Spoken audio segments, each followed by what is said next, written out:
Good afternoon, everyone. I am Caner Bakır, Professor of Politics at International Relations Department at Koç University, and also Director of Center for Research on Globalization, Peace and Democratic Governance. Today, I am pleased to have our guest, Birol from Yeditepe University. You're welcome. Let me briefly introduce Cem's background before he starts his presentation, which is on publicly conducted missile tests, crises, and wars. Cem received his PhD in political science at Rice University. He's a graduate of Koç University, where he completed his MA in International Relations. And since 2021, he has been working as a lecturer at Yeditepe University. And he's very active, research active young graduate, submitted several articles for publication on his main areas of expertise, including missile tests and international security. So now I would like to leave the floor to Cem for his presentation. And after the presentation, we will take your questions and comments for further discussion. Thank you.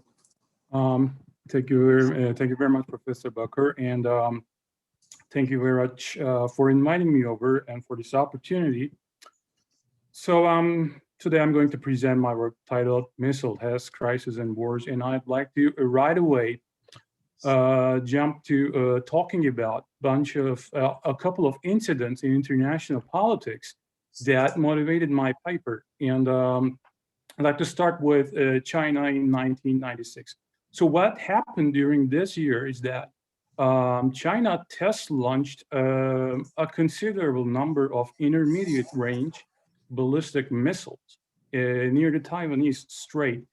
And in doing so, it did not notify Taiwan beforehand. And this was a rather reckless move because when you think about it, there are a lot of civilian naval vessels or commercial aircraft that basically operate in that area. And normally, a good gesture would have been to let the Taiwanese authorities know. China didn't do that. This led to a crisis, and the crisis was in the form of the United States dispatching a major aircraft carrier, USS Nimitz. And after that, a lot of policy experts started talking about the possibility of a war that involved United States defending Taiwan against China. Now, the next year, the USS Nimitz was redeployed to Persian Gulf. And what happened was that shortly before this deployment, this time Iran tested, for that time, a record number of naval cruise missiles around the Strait of Hormuz during naval exercises. And it was after these tests that the United States redeployed the USS Nimitz, the aircraft carrier, from Taiwanese Strait to Persian Gulf. Now, a lot of you might think that, okay, this was rather a reaction to Saddam Hussein's provocations. But the interesting thing is that the Iranian Supreme Leader Ali Khamenei claimed that United States actually deployed the USS Nimitz as a retaliation to the Iranian missile tests. Now, it seemed like they were actually expecting to provoke the United States, or they were basically maybe not wanting the US to be there, but they basically thought that there was a risk of provoking the United States. Nonetheless, of course, a lot of people, a lot of experts again started talking about, okay, is there going to be a war with the US presence in the region? And there were all these talks, no war happened, but nevertheless, again, missile tests and the risk of war. Now, let's fast forward to 2017. This time, North Korea And 2017 was also a year when North Korea test launched a record number of missiles. I believe it was 28 missiles just that year. And these tests started, there was already a sharp increase of these missile tests after the Obama administration initiated the Strategic Patience program, where they diplomatically shunned North Korea. And throughout that process, North Korea increases missile tests. And in 2017, they ended up testing so many missiles, which included a intercontinental ballistic missile capable of, well, in theory, capable of carrying a nuclear warhead that threatened most of the US soil, basically. I mean, this missile was called Hwasong-15. And President Trump, subsequent to these tests, threatened North Korea with use of force, with basically war. And these are not isolated incidents. I'm just sharing three of the most notable ones, the most recent ones. Basically, if you just look at the Cold War era conflict, I mean, similar events happened between US and USSR, or USSR and China a lot of times, or India and Pakistan that I'm not even mentioning. So then basically incidents like that got me asking, are countries more likely to be dragged in crises and wars due to their missile tests? And what I'm going to be doing today is offer you some findings in light of this question, towards answering this question. Let me talk about the background, the relevant literature. Well, to put it kindly, there is actually no scientific statistical work on publicly conducted missile tests. The closest work one can think of is presented by scholars who look at the procurement of weapons of mass destruction, like ballistic missiles, nuclear weapons, and then they talk about how possessing those missiles affect the propensity of countries' entry into conflicts. So I can talk about Mettler and Rader. This is probably the most relevant one to this paper. I mean, they argue that once countries develop or procure ballistic missiles in general, they are more likely to enter into crisis and less likely to be challenged, actually, by others. But the incidents that I just shared should give you an idea that just buying or developing missile tests is not the whole story. Countries test launched, a number of countries test launched these missiles, and they do so publicly. And this creates strains between countries. So what about the effect of these missiles? So that was not addressed in the literature. And I would like to claim that these are not trivial events because, for example, let's think about 2070. During that era, if you came across, let's say, policy papers or any think tank report, they're going to discuss whether these North Korean tests are dragging the world to World War III, or basically is North Korea becoming more dangerous? Is North Korea going to challenge the rest of the world more ferociously, more often? And a lot of experts actually believe that that was going to be the case. And towards that end, they advocated choking North Korea with sanctions, with all these measures, with diplomatic shunning, and all these things. But here's the funny part that got me rather mad during my PhD studies. There was no statistical scientific work that would suggest that North Korea is just becoming more deadly, more destructive just because it's test launching missiles. And towards that end, I decided to write my dissertation on publicly conducted missile tests in international relations. And for that one, I collected data on 11 countries' missile tests. And submitted a paper, one paper from that dissertation.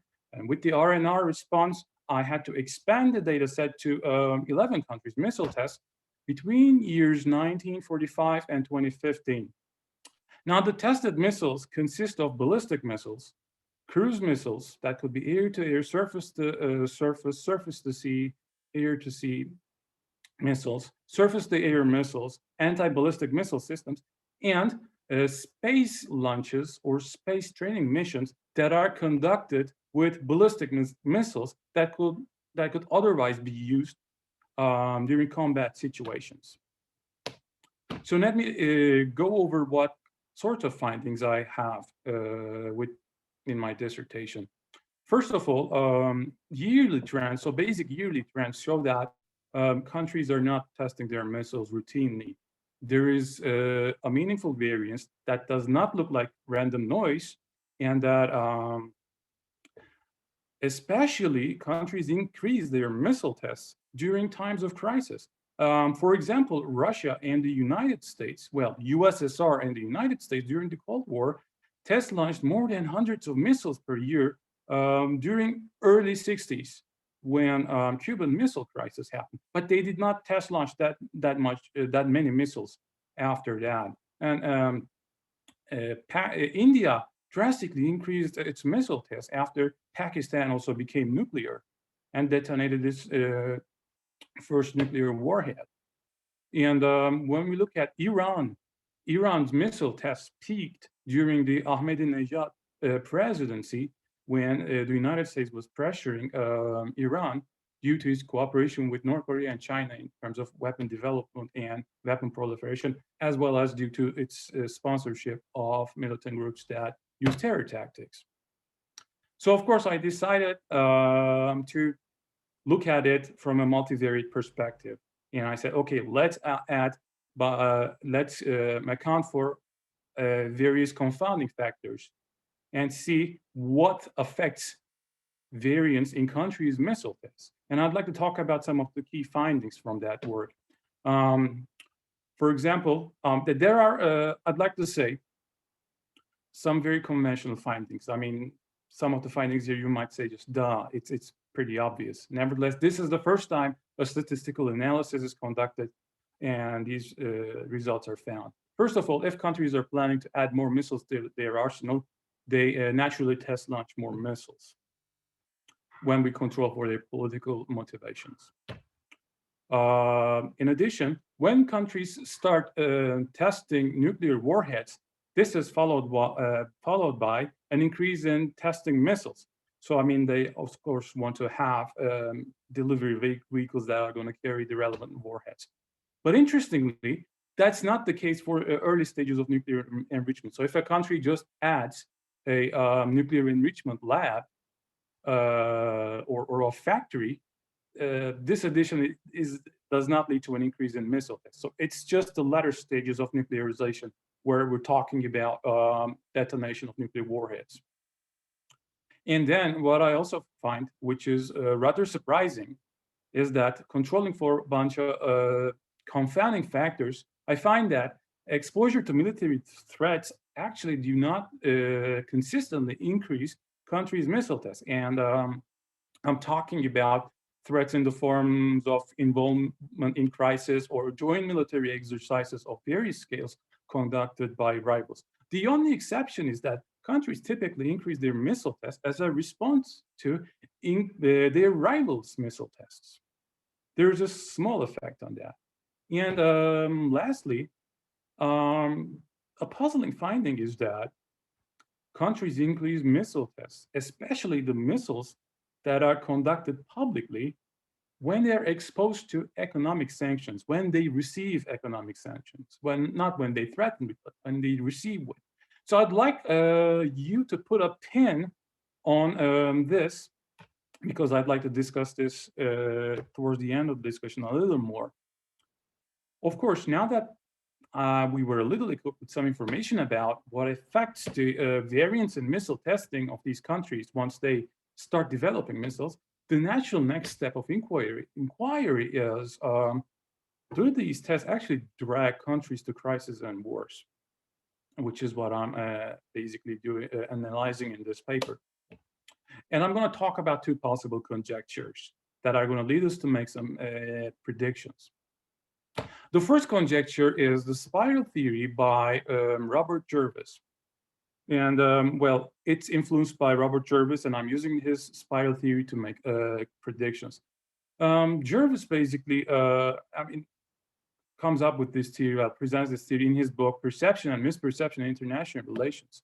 And let me first talk about this theory briefly. It's based on the premises that there is anarchy in international relations and that countries cannot trust each other to basically ensure their own national security. They cannot completely trust international organizations. They cannot completely trust each other's alliances. In the end of the day, the most trustworthy unit for a country is itself. That's the premises, that's the assumptions that Jervis makes. Under these conditions, let me illustrate what happens. Let's suppose that there are two countries, country A and country B. And when country A does something to threaten B, B is gonna take a defensive measure. And by threat here, I mean an action that B takes, that is, A takes, that B perceives as something out of its understanding of normal behavior in international relations. So this is a perception. The action is done and B perceives it as a security deficit issue. And B is going to take in return a defensive measure. That could be show of force, mobilization of its troops, maybe forming alliances, temporary alliances, using limited force, or even perhaps starting war. But that's going to be latter stages. Now, once B takes these measures, I mean, remember our premises. It's that countries cannot trust each other to ensure their own security.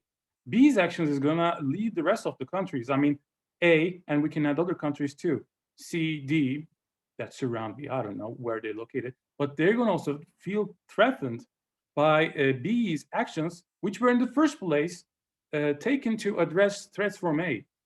Then A and C and D are going to take more lethal actions to ensure their own security that has the purpose of defense. But then this is going to also lead to B taking countermeasures. And this is going to continue ad infinitum.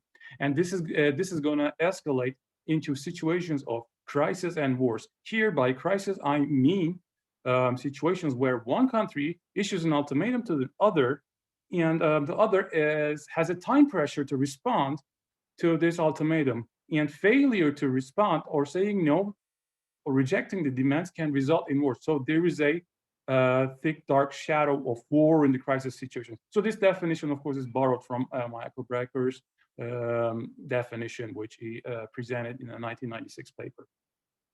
So I argue that missile tests fit well with this story. And why? Basically, missile tests are dangerous acts. And to illustrate, let's think about an airplane that can deliver bombs, that fighter jet that can deliver bombs. I mean, the average ballistic missile is going to travel 10 times or 20 times or maybe 30 times faster than your average fighter jet. And it's going to be near impossible to intercept. Now they're developing more sophisticated radars, but ability to intercept a ballistic missile, it's still very difficult. Add on top of that cruise missiles. Now cruise missiles travel, some cruise missiles actually, travel faster than the speed of sound. And they can change their trajectory based on the terrain. And they can dodge radars with that. And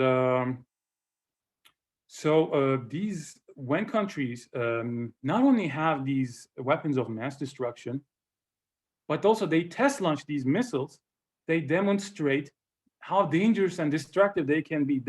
Your enemy having weapons of this caliber can leave you really hopeless about your security. So, well, because you have to ensure your own security, so you're going to take your own drastic measures. And of course, this is if we buy into Jervis and his idea, these security measures are mutual security measures is going to spiral into crisis. And in these crises, countries are going to be more likely to escalate the situation to violent levels that involve use of force and even perhaps wars. This is one possibility with the missile test. But there is also another possibility that I'd like to talk about. And this is about using missile tests as a bargaining strategy. According to this conjecture. In this conjecture, missile tests, they are very destructive, and they, of course, leave countries very vulnerable. I mean, those who observe, not the tester. Tester must show off their capabilities, and those who observe typically are vulnerable because they observe that their enemies test these very dangerous weapons. And according to a work by Fearon and Reed, those are separate works, countries can use actions that include missile tests to bring their situation with their adversaries to a crisis. And what they want is to bargain in the shadow of war. It's a demonstration as a tactic that they're crazy enough to risk the war. But in truth, they actually do not seek war. What they want is better concessions, better bargaining proceeds. Empirically, we find that, especially from the work of Reed, we find that when countries take action towards that end, they are more likely to find themselves in a crisis with their adversaries, but actually less likely to escalate these crises to violent levels that includes war. So if missile tests are used in that purpose, then empirically we should expect countries to more likely to enter into crisis, but then less likely to escalate these crises to violent levels such as wars. And so let me basically summarize my empirical expectations before talking about the statistical, aka boring part of my research. So for the onset, which means the onset of crisis, both Jervis, so the first conjecture, and the bargaining conjecture, the second conjecture, make similar predictions. Means in a given year, a country is more likely to initiate a crisis against the other the more missiles it has launched the previous year. So they basically have the same prediction for the probability of crisis. But where they differ is in the story of escalation. So if you buy into Jervis, we should anticipate that given these crises are driven by missile tests, they are also more likely to end up in wars. But the difference is going to come with Fearon and Reed, which basically predict the opposite. Given that these crises are driven by missile tests, these crises are going to be actually less likely than normal to escalate to violent levels that include wars. So what I'm going to do is basically evaluate these empirical expectations through use of statistics. So let me talk about the samples. The structure of the samples here are basically directed dyads, which means the unit of analysis is going to consist of country A and country B, where we're going to evaluate actions of country A against country B. Country A is going to consist of the 15 countries for which I collected data on their missile tests. And why these 15 countries? Because after World War II, they started their indigenous missile development program. And not only that, but they also test launched their missiles. So there's a variance in missile testing. And I'm interested in the effect of this variance in missile testing in the propensity to enter into conflicts. The year scope for the whole sample is 1949 and 2007. But of course, each country's entry year into the sample varies by the year they decide to develop their missile programs. They decide to start having their missile programs. Because what I'm interested in is not why they start developing missiles, but why they test missiles. Well, the effect of testing missiles. So given this, I have two samples. The first one basically consists of directed dyad years. So country A versus any other country, the pairings of these in a given year. So this is a directed dyad sample that consists of approximately 80,000 observations. Oh, sorry, 80,000 observations. And the second is the escalation sample. So out of the 80,000 observations in the onset sample, 117 actually ended up in a crisis. So what I did was to extract those crisis cases, crisis dyads, and create a separate sample. Because in this sample, I'm going to look at whether they escalate their crisis to wars or basically violent levels. So that takes me to the discussion of what the main outcome variables are. For the onset, I basically created a binary variable that is equal to 1 if the observed directed dyad year ends up in a crisis. And 0.2% of this sample has a crisis. So the variable is equal to 1 in 0.2% of the observations. In the escalation sample, the outcome variable is going to be different. I created two variables in that regard. The first one is marked as 1 if the observed crisis in the directed dyad escalate to violent levels. By violent level, I mean use of military force that might end up in fatalities. So in 68.4% of the sample, we have escalation to violence in the crisis. I also created another outcome variable that is equal to 1 if the observed crisis between the directed dyad escalates towards. So this is like in 30.7% of the sample and 0 otherwise. So these are all binary outcome variables. So let me talk about my main explanatory variables. What I do is, using the data I collected, I marked how many missiles each country in the dyad. So the country A in the dyad test launched 1 year prior to the observed year. So this is a lagged missile test variable.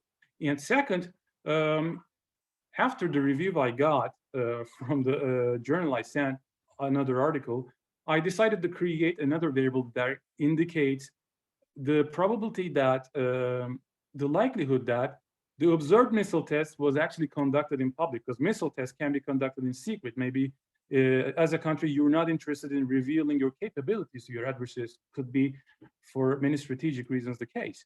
So I can talk more about how I calculated this publicness score, but basically what I did was I created a bunch of criteria like whether the missile test took place during the Cold War, where there are not a lot of news sources that directly report the missile tests. Most of the Cold War tests seem to be conducted in secret, according to my reading of the many news sources. And whether we can identify the name of the tested missile, because if not, then maybe the country was trying to actually hide this test. Whether we can identify the exact date of the missile, like day and month wise, because sometimes you're gonna read news like, okay, this country test launched a missile early this year, and you don't know whether that was actually conducted in public. So based on these criteria, I created a publicness score, and I can talk more about that. But eventually, based on that, I extracted the missiles that were most likely conducted in public. And of course, because we're talking about missile tests that might be a show of force actions, we are probably more interested in the public ones.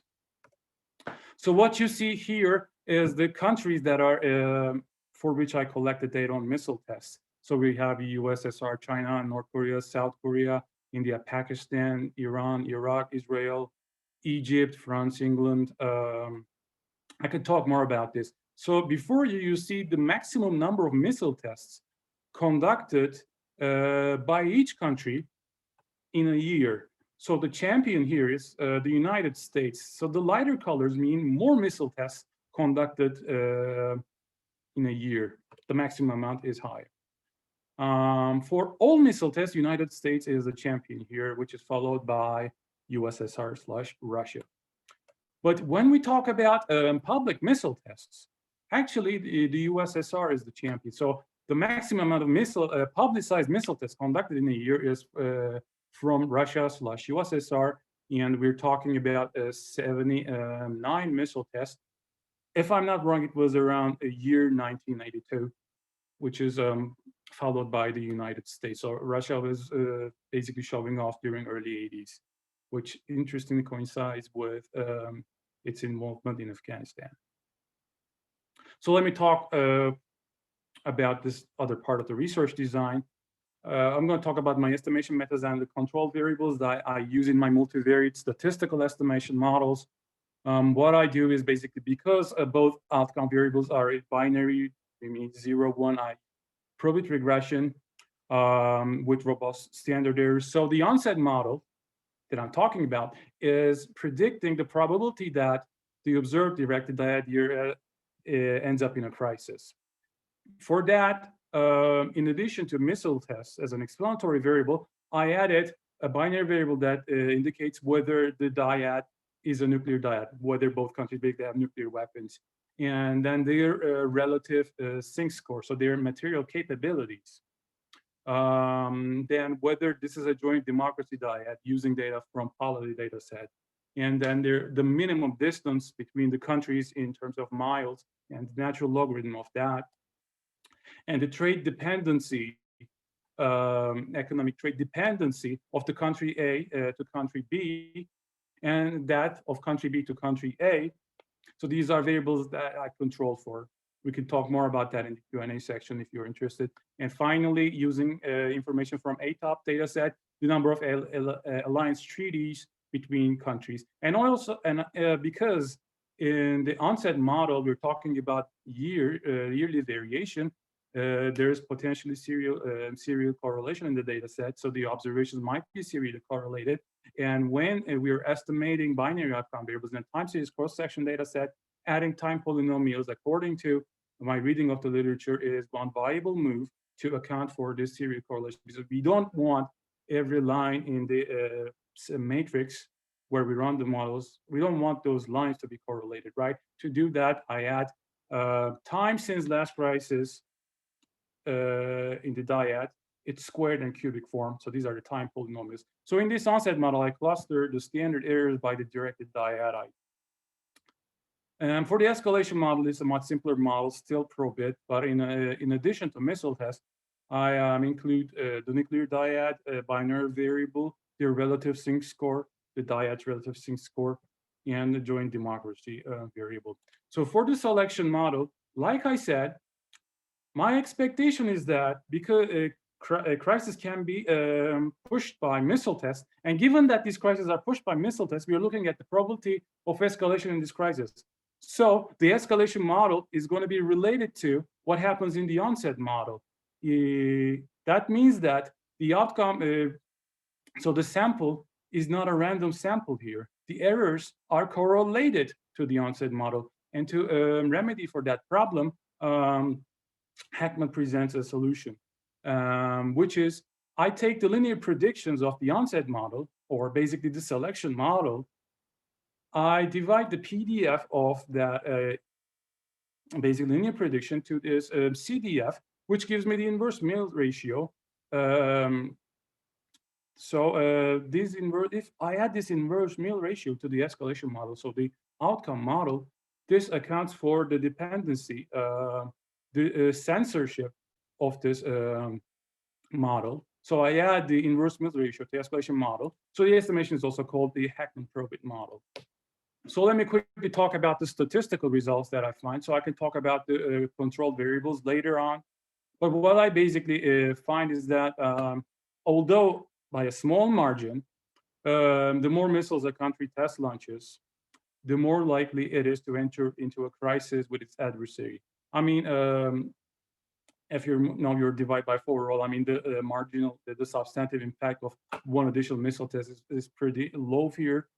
Granted, but there's still positive association, which does not basically support the hypotheses, because there's more to basically see whether these hypotheses or the conjectures actually make sense. And that requires us to first look at the escalation. So what I find is that not all tests, but public missile tests actually decrease the probability that an observed escalation goes to the stage of violent confrontation. And there's a statistically significantly negative effect of public missile tests. But that's not the case if we're talking about escalation toward just escalation to violent confrontation. So this, of course, motivates me to run the Heckman selection model. What I did here, what you see is the selection part, which means the onset. We're hoping that what happens here, the error of this model, the errors of this model is basically correlated with the errors of this model. And I do that by including an inverse mean ratio. So let me talk about what I find here is that the more public missile tests a country conducts, the more likely it is to enter a crisis with any of its adversary. But given that this crisis was pushed by missile tests, it is a public missile test. It's also less likely to escalate to war. Now, does that mean that we find a selection effect? Not quite, because the inverse-Mills ratio that I added in the outcome variable is supposed to be statistically significant. Now, I was almost on the verge of giving this up because I don't find statistical significance, but then my further reading in the literature showed that when there is not that many observations in the outcome part of the selection model, insignificance of inverse Mills ratio does not guarantee that there is no selection. And here's the problem. This loss in observation, because we were talking 117 observations, this is driven by the minimum distance variable in the selection part. When we combine it, observations drop because of this also are dropped here. So there's a loss of observations. So before moving further, let me talk about what we find and why do we care. First of all, rather conventionally, we find that missile tests, testing more missiles, whether public or private, drag countries to crisis. So is that surprising? Probably not. From a theoretical reason, yeah, maybe these missile tests are basically stirring up trouble and dragging countries to crisis. First of all, that's the case, but also this is probably, to my knowledge, the first empirical analysis that shows us that missile tests are stirring up trouble. But the more interesting finding, one could say, is that given that these crises are partly pushed by missile tests, they are unlikely to escalate to wars. That's something we can definitely suggest, and also less likely to escalate to any violent levels. So one thing we can confidently argue here is that there is no support for Jervis. So there is no warmongering here, or basically countries are not becoming lethal, and that there's not going to be a World War III, according to the results I find. Should we take a relaxing breath? I don't know. But these results suggest that maybe we can't. We should probably not panic because North Korea is testing a bunch of missiles. But that does not necessarily mean that we find complete support for Firon and Reed papers, or the idea influenced by their work. The selection effect is a little bit unclear because of, this is partly driven by the low number of observations in the outcome. So what I do is not to further complicate the statistical part and bore you further, but I'm going to talk shortly about North Korea, present a case study and show how North Korean missile tests might actually have this goal of compelling strategy to get more concessions from adversaries. And what I'm not showing here, which I still can talk, is I re-estimated these models by focusing on more different types of missiles, like just the impact of ballistic missiles or anti-ballistic missiles or surface-to-air missiles, missiles that are first launched for the first time, so brand new missiles, or missiles that are conducted in secrecy. Because if missile tests are conducted in secrecy, and we still observe this outcome, that more likely to crisis but less likely to war, then that our results basically don't mean nothing. But luckily, I didn't find that pattern, so we can take a relaxing breath for that. What I find that is interesting, which I find worth investigating in the future studies, is that tests launching more anti-ballistic missiles or surface-to-air missiles increase the risk of crisis and increase the risk that the crisis escalates to violent levels. Not wars, but violent levels. I think that's worthy of note, but I'm not delving too much into that. I also did some technical adjustments to the estimation models. I did rate events logic because most of you can suggest that or believe that okay, the crises are pretty rare in downside models, so why are you not accounting for that success threshold in your Probit model? So because of that, I did rate events logic, and the results are basically the same. So I'd like to talk about North Korea a little bit before concluding. Before you see the yearly number of missile tests conducted by North Korea. So this is basically between 1984 and 2020. I expanded the data for North Korea for another paper that I sent out for a journal. So, so I don't have in the statistical analysis all this data, but I can go over it. So you see some pattern here, and I can talk about this pattern a little bit. In early, like around this time in 1984, North Korea was in talks about the NPT, so Nuclear Non-Proliferation Treaty, which it accepted, it acceded to in 1985. And after that, for a certain period of time, we do not observe any North Korean missile tests. But in 1990, we observed some increase, which coincides with North Korea's protest of the terms imposed by Non-Proliferation Treaty. Well, this actually eventually leads to a series of six-party talks, three-party talks, and right during this time, towards the end of 1990s, the Clinton administration having a more personal talk with North Korea. If you remember, Madeleine Albright sat down and talked with Kim Jong-il. But here is the problem. This did not solve a lot of issues about North Korea because during the 1990s, North Korea suffered from huge famine. And under dictatorial rule, when you do not have enough resources, one thing you can do to consolidate your power is to develop deadly weapons and show your might, to show off to your people. And so if you don't have those such weapons, your tenure might be in danger. And we already observed that in the case of Muammar Gaddafi of Libya. But the United States will typically offer North Korea food aid in return for allowing inspectors and halting its nuclearization agenda. Of course, North Korea didn't like the terms. It was okay with having talks, but then when it didn't like the terms, it was not able to commit, and failed talks led to a surge in missile tests. It's as if North Korea was saying, I don't like the terms you bring to me, so come to me with better terms. And guess what? In 2010, Obama administration sat down with North Korea again.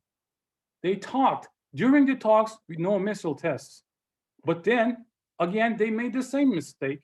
Well, by mistake, I'm not trying to be sympathetic to North Korea at all. That's a crazy regime we're talking about that put everyone in concentration camps. So please don't read this as my defense of North Korea, not at all. But anyway, what happened was that during the talks, we did not observe any missile tests. But the talks were not fruitful. North Korea started test launching missiles, and Obama administration did something not strategically very clever, the strategic patience. If your goal is to stop North Korea's missile test, that's the worst thing you can do. You're shutting down the diplomatic links, the diplomatic connection.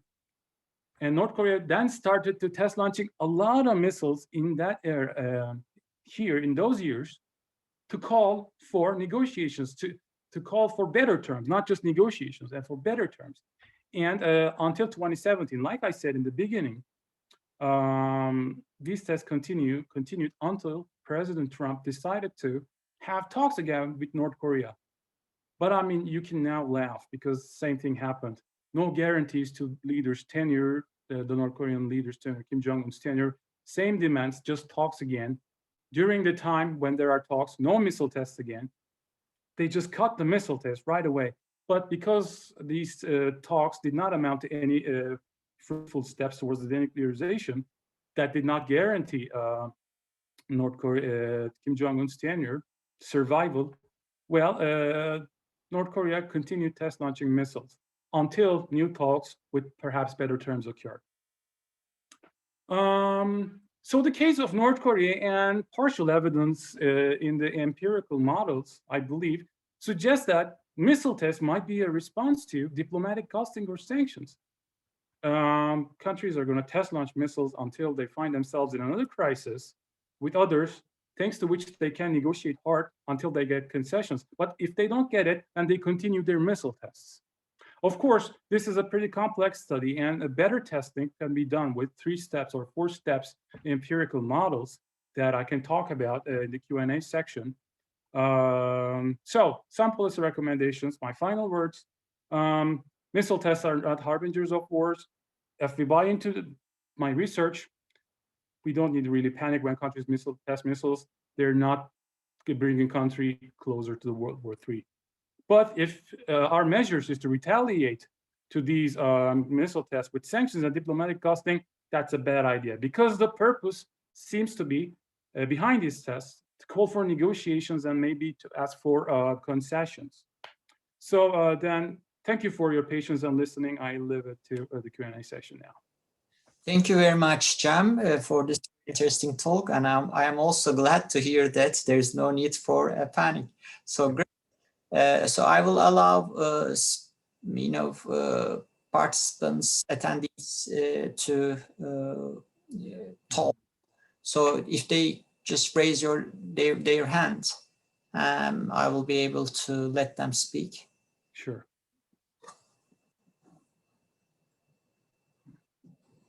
So we can. Good afternoon. Questions for Cem Birol's talk, or alternatively, you can write in the chat box, and I can read that question or comment. Yes.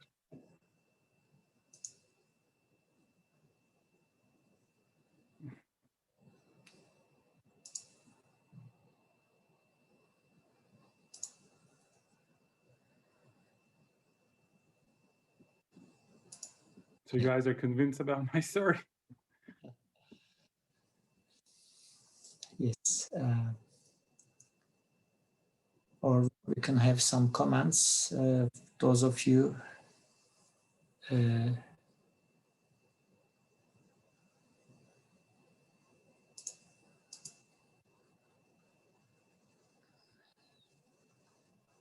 Okay, if Reshat, so please, Reshat, go ahead. I allow you to talk. Okay, yes, hello, thank you. So thank you very much for this interesting talk. I'm guessing you can hear me. So this is just, I think it's, as you say, it's an original research project. It's this idea of looking at missile tests. I'm sorry, but I'm having trouble understanding you. Let me try again. I'll try again. The microphone, the voice is a little mixed all over the place. I'm not really able to pick the words. I'm really sorry about it. Şimdi, can you hear me now? Yes, it's better. Okay, great. Sorry, I was trying another configuration. I guess it didn't work. So sorry about that, and thank you very much. So it is an interesting project, as I was saying. This is it's one of those things that you wonder why there has been not more empirical examination of in the past, since this idea of looking at, missile tests, of course, shelling, and even before shelling, interest in this sort of material came about. But as you point out, at least in the sort of publicly released research, this is a topic that hasn't seen much light. So I think that there is an interesting dimension here by itself that you are uncovering, and then they're going on forward from that point. So doing some unraveling of this issue. A few things. One is that when I was thinking about this material, another approach to this that came to my mind was to consider power transition as a way to see how to organize our thoughts. I mean, you went with the sort of more fear-on discussions and others, that the spiral models and so on. But this idea of satisfied, unsatisfied within a regional hierarchy, or in a case as yours, in a global hierarchy, might also have something to contribute. So one issue was this idea of why not think about this from a more power transition sort of approach.